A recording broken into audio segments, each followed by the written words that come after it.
Bapak, Ibu, lihat tidak, dengar tidak, tonton tidak perkembangan Arab Saudi hari ini? Kalau tidak, saya sampaikan sekarang. Buka YouTube.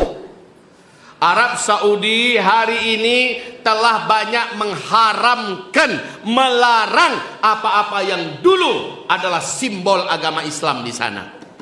Sekarang Maulid Nabi sudah mulai diharamkan dan dilarang di Arab Saudi. Sementara Halloween dibenarkan. Tahu Halloween? Acara setan-setan, Pak. Acara hantu-hantu, pesta-pesta setan itu sudah dibenarkan di sana. Alhamdulillah. Pucuk dicintu, ulam pun tibu. Saya dari tadi berpikir manalah tisu. Ternyata kawan kita ini dah kasyaf dia. Terbuka mata batinnya, kayaknya butuh beliau ni. Masya Allah. Barakallahu fikum. Jadi kita lanjut. Bu. Sekarang konser-konser musik digelar secara besar-besaran di seluruh negeri Arab. Dan yang paling terakhir membolehkan dan bahkan merestui, bahkan mensponsori musik-musik raksasa adalah Arab Saudi sendiri. Sekarang Bapak Ibu, poin kedua, Bapak Ibu sepakat tidak kalau kita sekarang sudah di akhir zaman? Sepakat? Bapak Ibu yakin kalau kita sekarang sudah di akhir zaman? Yakin? Ya udah, kita tutup pengajian kita. Udah selesai dah. Tujuan kita kan ingin meyakinkan Bapak Ibu nih. Kalau udah yakin semua ngapain aja lagi? Kecuali kalau judulnya dikasih judul yang lain. Tujuannya apa? Kalau Bapak Ibu sudah yakin itu tujuannya apa? Tujuannya semoga Bapak dan Ibu meniru para sahabat-sahabat Nabi. Sahabat-sahabat Nabi itu Pak, saking hebatnya Rasulullah meyakinkan mereka bahwa kiamat sudah sangat dekat. Sangat dekat. Akhirnya seluruh sahabat berprinsip, mumpung saya masih hidup, saya mesti mendapatkan pahala yang terbanyak untuk memperberat timbangan amal saya nanti di pada hari kiamat. Mumpung saya masih hidup, saya harus menjadi manusia yang paling bermanfaat. Mumpung saya masih hidup, mumpung belum kiamat, saya harus banyak menabung untuk tabungan akhirat saya. Mumpung saya masih hidup, saya harus paling baik nilai saya di mata Allah. Mumpung saya masih hidup, saya harus menjadi umat yang paling bermanfaat untuk Islam dan untuk umat Nabi Muhammad. Itu prinsip para sahabat. Jadi para sahabat-sahabat Nabi itu mengingat kiamat sudah sangat dekat, semangat hidupnya semakin nyala. Semakin nyala. Awas. Beberapa hari yang lalu ada orang yang WA kepada saya. Apa katanya? Pak Ustadz, gara-gara saya percaya kiamat sudah dekat, Imam Mahdi sebentar lagi akan muncul, saya akhirnya keluar dari PNS saya. Sekarang saya sudah tak sanggup membayar biaya rumah, kontrakan rumah yang 1 tahun 7 juta Pak Ustadz. Saya jawab, berarti Anda tidak lengkap mendengarkan ceramah saya. Kalau dalam ceramah saya justru saya bakar semangat kalian, salah satunya jangan tinggalkan dunia. Jangan hentikan pekerjaan kalian selama itu sumber nafkah kalian yang halal, jangan tinggalkan. Tapi yang saya suruh adalah robah orientasi hidup kalian dari yang selama ini adalah untuk dunia, jadikan untuk akhirat. Dari yang selama ini cita-citanya pendek sebatas untuk dunia, berikutnya menembus lapisan akhirat, di mana cita-citanya adalah selamat pada hari kiamat, selamat di padang mahsyar, selamat dari api neraka Allah, masuk ke dalam surga. Ada kerjaan, bekerjalah dengan amanah, bekerjalah dengan jujur, makalah rezeki yang halal. Disogok nggak mau, menyogok juga tidak mau menyerempet kiri kanan, tidak mau korupsi waktu, dan juga tidak mau neka-neko, tidak mau bermain gelap, main abu-abu, tidak. Itu kalau punya pekerjaan. Kalau punya pertanian, kalau punya peternakan, bersemangat, saya harus mampu mengeluarkan zakat, saya harus menjadi pribadi yang kaya sehingga saya mampu mengeluarkan zakat, saya bisa berinfak juga untuk agama Allah. Jadi Pak, sahabat-sahabat kayak gitu prinsipnya. Karena kiamat sudah sangat dekat, mereka tidak mau menjadi orang yang tidak terkenal di langit. Ini prinsip para sahabat ya. Mumpung masih hidup, mumpung kiamat belum terjadi, saya harus menjadi manusia yang paling keren nama saya di langit. Allah menjadikan saya di daftar paling atas. Dan benar Pak ya, di dalam Al-Quran surat At-Taubah ayat yang ke-100, surat berapa Bu? Surat keberapa? Surat ke-100. Surat At-Taubah. Surat keberapa itu surat At-Taubah? Surat ke-9.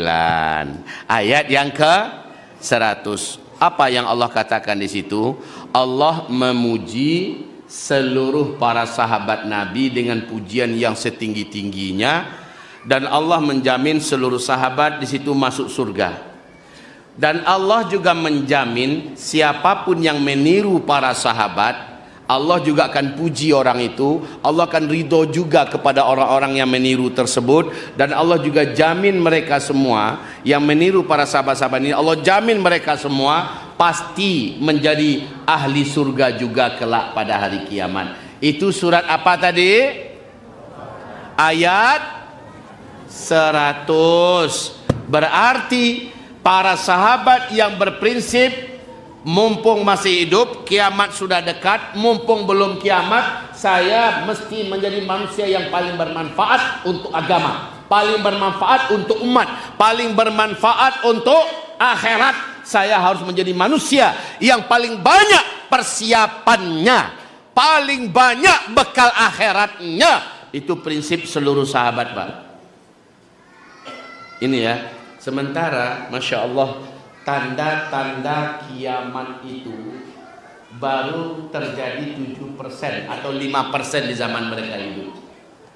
Tapi di zaman kita, tanda-tanda kecil kiamat boleh dikatakan 95 sampai 96% sudah terjadi semuanya di zaman kita.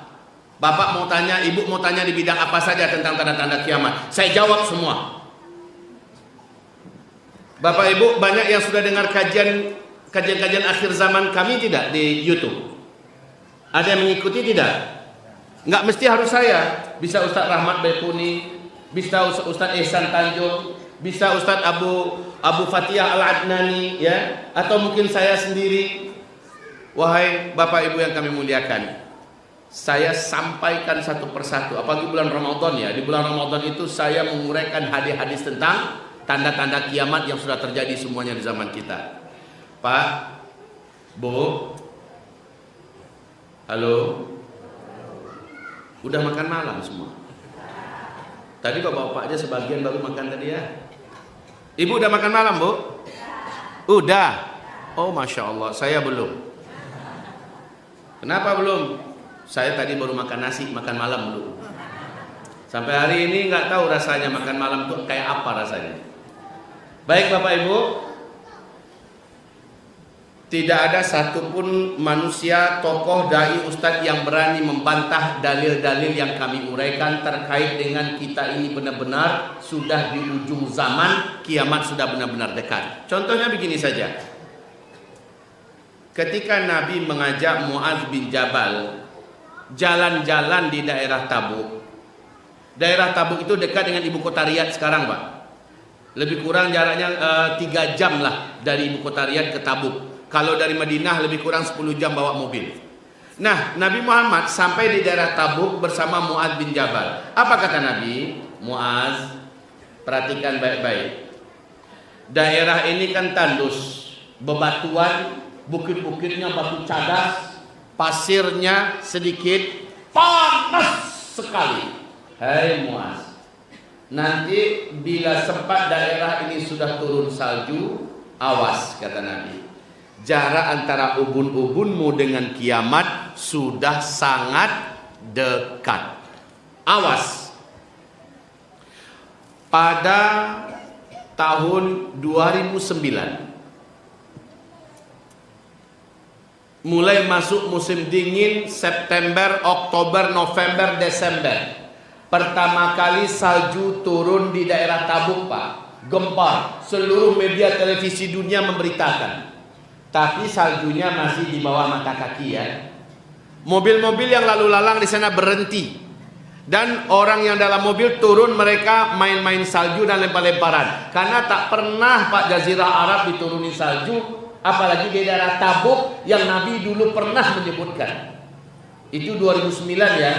Di 2010 salju turun lebih tebal dari tahun sebelumnya, sampai semata kaki.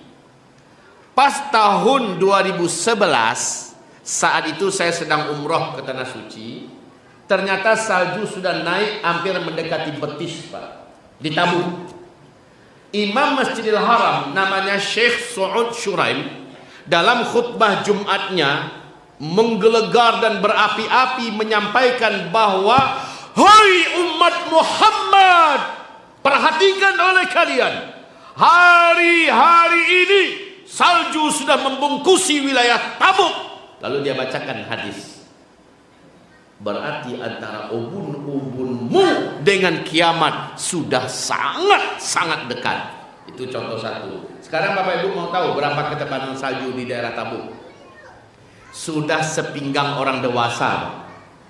Tiap tahun salju yang turun di daerah Tabuk sudah sepinggang orang dewasa. Itu contoh yang pertama.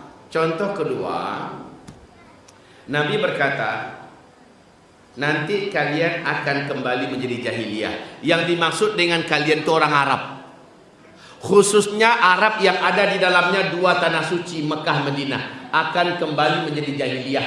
Kamu akan melarang beberapa syariat Allah, dan kamu akan membuka pintu-pintu dosa dan maksiat. Bapak Ibu lihat perkembangan hari ini Arab Saudi tidak?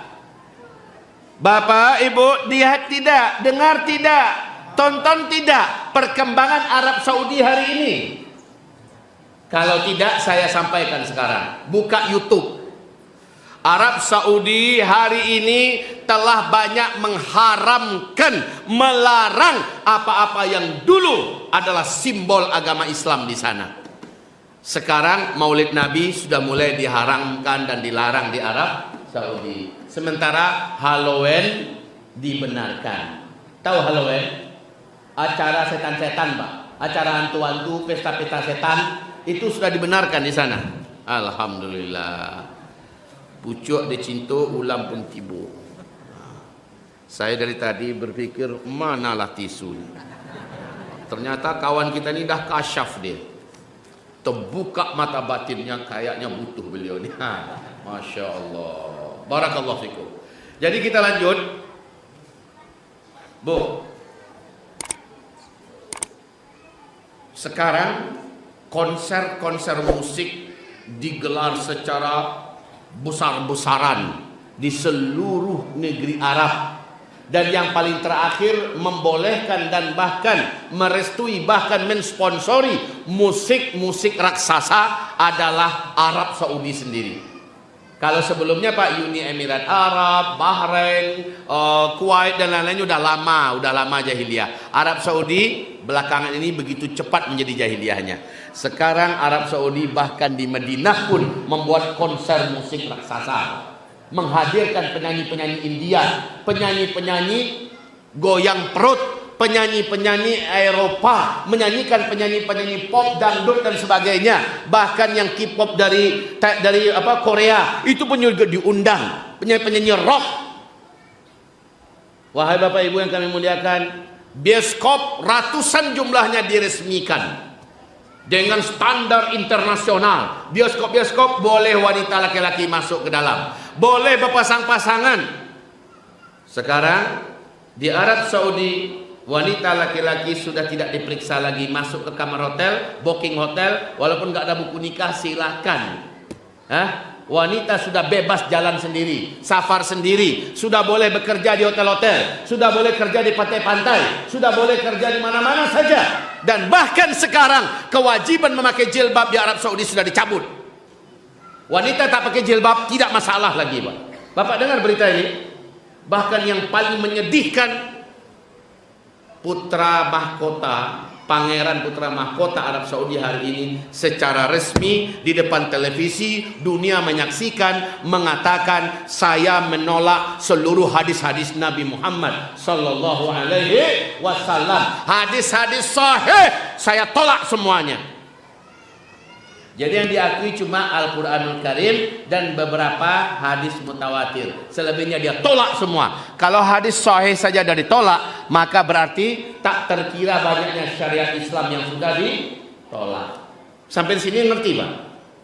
Kenapa pada hari ini Arab Saudi sudah boleh berbikini-bikini di tepi pantai? Kenapa anak-anak Arab Saudi hari ini sudah bisa meminum minuman khamar, tos-tosan secara terbuka, terang-terangan, sudah tidak pakai jilbab. Bahkan tarian-tarian yang pakai tiang itu Pak, tarian-tarian wanita yang pakai tiang, yang hanya pelacur-pelacur di Eropa yang melakukan, di film-film Hollywood yang melakukan, sekarang sudah dibudayakan di Arab Saudi. Inna lillahi wa inna ilaihi. Kiamat tidak akan terjadi sampai kamu kembali menjadi jahiliyah. Hari ini seluruh Arab dan paling terakhir Arab Saudi resmi jahiliyah. Bahkan di Mekah ketangkap oleh warga masyarakat yang masih kuat-kuat imannya, tapi tidak diapa-apakan oleh pemerintah, oleh kerajaan. Pasangan pengantin LGBT di Mekah nggak ditindak. Sementara ribuan warga diusir, masjid-masjid dihancurkan, sejarah-sejarah dan bekas-bekas peninggalan Nabi Muhammad dan keluarganya diruntuhkan Pak, ribuan jumlahnya. Hari ini kita menyaksikan bagaimana Arab benar-benar sudah bersumpah. Muhammad bin Salman bersumpah 5 tahun ke depan seluruh negeri Arab sudah menjadi Eropa baru katanya. Apa yang ada di Eropa, pelacuran, perzinahan, perjudian, segala macamnya akan ada di Arab. Bapak dengar nggak sekarang bahwa pemerintah Arab Saudi sudah membolehkan yang masuk pergi umroh visanya 3 bulan. Dapat berita ini apa tidak? Menteri Agama, ini dari Kementerian Agama resmi Pak, Menteri Agama Arab Saudi datang ke. Jadi dengan visa itu jamaah umroh sudah bisa pergi kemana saja seluruh negeri Arab. Habis-habiskanlah duit di sana. Mau ngapain aja silahkan. Mau ke Riyadh, mau kemana silahkan. Nggak hanya terbatas Mekah Madinah saja Pak. Udah boleh keluyuran kemana saja. Karena basis ekonomi mereka ke depan dari wisata. Maka dengan wisata ini jamaah haji dan umroh dipersilahkan keluyuran di seluruh Arab. Mau buat apa, mau ngapain, sudah dibuka pintunya selebar-lebarnya. Ya Allah, inna lillahi wa inna ilaihi rajiun. Lalu apa kata Nabi? Kalau kalian sudah menghalalkan musik, kalau kalian sudah mendatangkan penyanyi-penyanyi wanita, kalau kalian sudah meminum minuman keras secara terbuka, akan Allah datangkan 3 bencana. Banyak negeri-negeri yang Allah tenggelamkan karena gempa-gempa besar. Hujan batu dari langit akan turun, dan wajah-wajah kepala-kepala beberapa orang di antara kalian akan dirubah oleh Allah menjadi babi, menjadi monyet, menjadi anjing. Gara-gara kalian sudah menghalalkan apa yang diharamkan oleh Allah. Kapan itu ya Rasulullah? Nanti di akhir zaman. Dan ternyata sekarang Arab Saudi sendiri yang melakukannya. Saya bukan sedang memfitnah negeri tercinta kita ya Pak ya, tanah suci kita tidak. Tapi saya sedang menyebutkan hadis Nabi tentang akhir zaman terjadinya di zaman kita. Sekarang yang ketiga, saat Nabi ditanya oleh malaikat Jibril, kapan kiamat? Kata malaikat Jibril, Nabi tak mengatakan saya tak tahu. Mungkin kamu yang bertanya lebih tahu kapan kiamat. Ternyata malaikat Jibril juga tidak tahu. Lalu malaikat Jibril bertanya lagi, ada nggak tanda-tandanya? Kalau tanda itu sudah keluar, berarti benar-benar kiamat sudah sangat dekat. Kata Nabi, kalau itu pertanyaanmu saya tahu sekali. Saya benar-benar tahu. Tandakan ya, kata Nabi pada malaikat Jibril. Bila seandainya para wanita-wanita biasa, wanita-wanita kampung sudah melahirkan para raja-raja.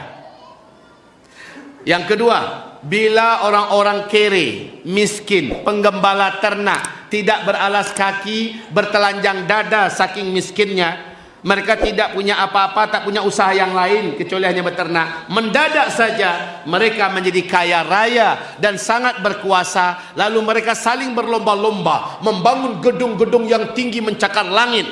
Bila zaman itu sudah kalian temukan, maka antara kalian dengan kiamat sudah sangat-sangat dekat, kata Rasulullah sallallahu alaihi wasallam. Tahu tidak Bapak Ibu? Penguasa Arab Saudi hari ini itu aslinya adalah pedagang Yahudi dari Irak. Jadi keluarga Saud itu orang Yahudi, Pak. Raja Faisal di Washington Post memberikan pernyataan bahwa saya ini dan sekeluarga besar kami adalah keturunan Yahudi. Itu Yahudi, Pak. Yang menguasai Arab Saudi sekarang itu adalah orang Yahudi. Kerajaan Saud itu dari pedagang Yahudi dari Irak. Oke ya, itu yang pertama. Kemudian ternyata mereka menikahi wanita-wanita kampung di Hijaz. Hijaz itu adalah Arab Saudi sekarang ya. Mereka nikahi wanita kampung, lalu setelah lahirlah anak-anak yang kedepannya menjadi raja-raja. Nah ini hadis tadi, Pak. Apabila wanita-wanita biasa, wanita-wanita kampung sudah melahirkan para raja-raja. Dah terjadi. Yang kedua, apabila suatu kaum mereka kere, miskin, hanya penggembala ternak, tidak punya alas kaki, nggak berterompa, nggak bersepatu saking miskinnya, mereka menghalau domba-domba mereka sementara dada mereka bertelanjang. Tiba-tiba mereka menjadi kaya raya dan menjadi orang-orang yang berkuasa. Lalu mereka saling berlomba-lomba dan berbangga-bangga membangun gedung-gedung yang tinggi-tinggi. Jika itu sudah terjadi, maka jarak masa antara kamu dengan kiamat sudah sangat-sangat dekat sekali. Itu hadis sahih Imam Muslim, diceritakan oleh Umar bin Khattab. Sementara di hadis Imam Ahmad, Abdullah ibnu Abbas bertanya kepada Rasulullah, siapa yang kau maksud itu ya Rasul? Jawaban Nabi, humul Arab, mereka adalah orang Arab. Itulah dia sekarang. Baik Bapak Ibu yang kami muliakan, 2019 saya diundang oleh komunitas muslim di Uni Emirat Arab, Pak. Alhamdulillah saya baru pulang dari Palestina, dapat undangan, duta besar juga mensponsori. Saya datang bawa istri, kami 5 hari 5 malam di Abu Dhabi dan Dubai.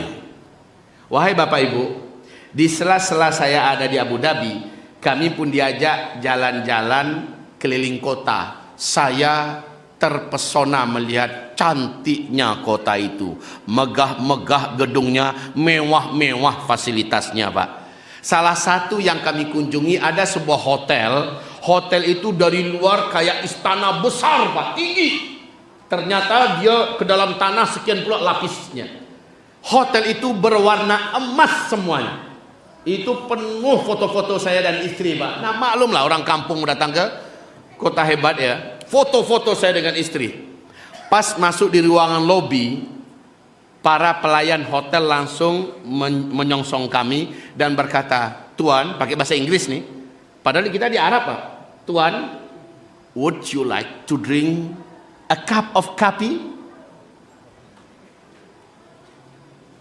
Bapak mau minum secangkir kopi? Ibu? Apa kata saya? No, thank you. Cuma yang bisa, Pak. Apa kata guide saya? Dia salami saya. Syukur Pak Ustadz mengatakan no. Kenapa saya bilang? Kalau Ustadz katakan yes, bocor kantong kami gitu.